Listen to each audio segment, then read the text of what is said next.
Another example, third one. A2 description to aru digholia. Okay. So a cart of mass m is tied to one end of a massless rope of length 10 meter. So এখন cart আছে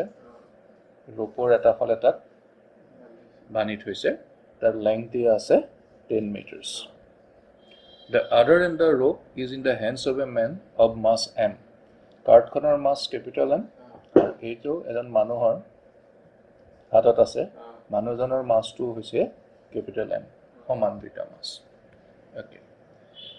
The entire system is on a smooth horizontal surface. So এখন horizontal surface download আছে. The man is at x equal to 0. তো মোৰ কাটে উল্টা হৈ গল ঠিক আছে এও x equal to 0 আছে আৰু কাট আছে x equal to 10 cm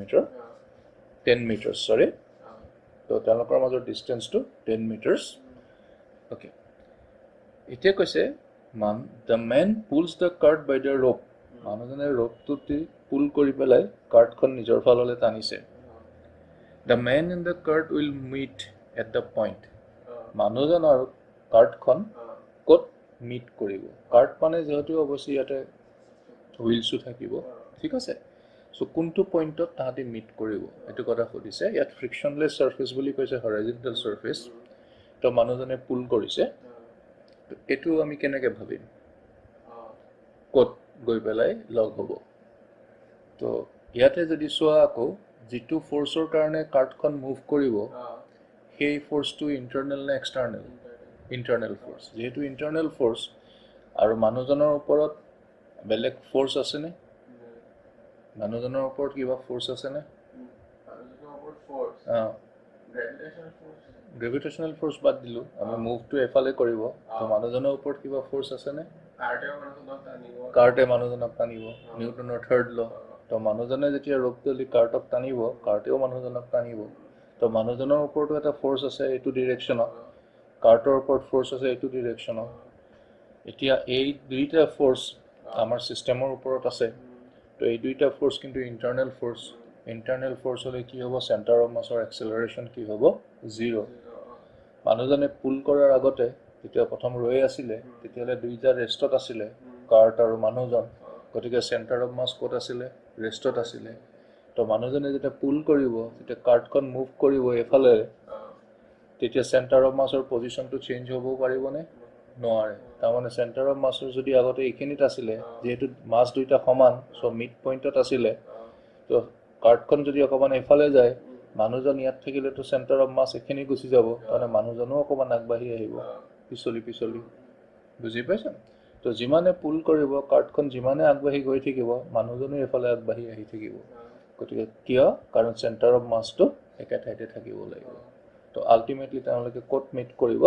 at da centre of mass ঠিক আছে তো ইয়াত যিকিটা অপচনছ দিছে they will never meet next option দিছে at x equal to 10 meters তাৰমানে মানুহজন কাৰ্টৰ ওচৰলৈ আহি গল এটো হ'ব নেকি নহলে x equal to 5 meter আৰু নহলে x equal to 0 meter x equal to 0 meter মানে গোটে কাৰ্টখন মানুহজনৰ ওচৰত আহি গল তো হেতু হ'ব নে ইয়াত হ'ব না এটো হ'ব খুদিছে তো আমি তো শিকিলই কাৰণ ফ্ৰিকশন থাকিলে বেলেগ কথা তো দুইটা কাৰ্টটো এফালে মুভ কৰিব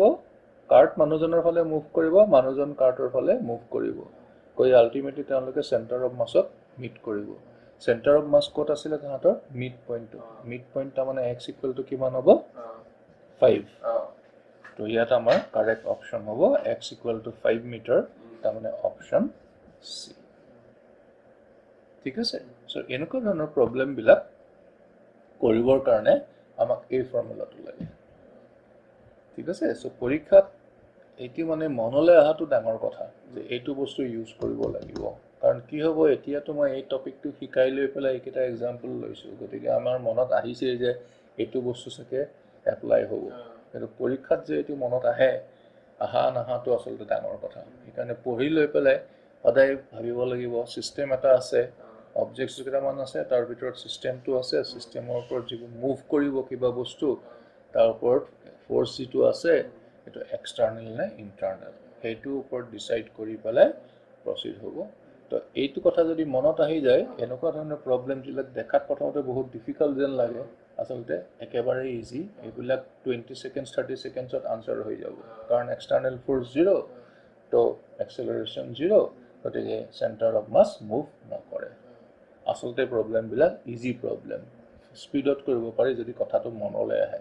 আৰু যদি কথাটো মনলৈ নাহে তেতিয়াহ'লেতো আৰু বহুত সময় লাগিব কৰি থাকোঁতে নহ'লে ভুল আনসাৰ ওলাব ক্লিয়াৰ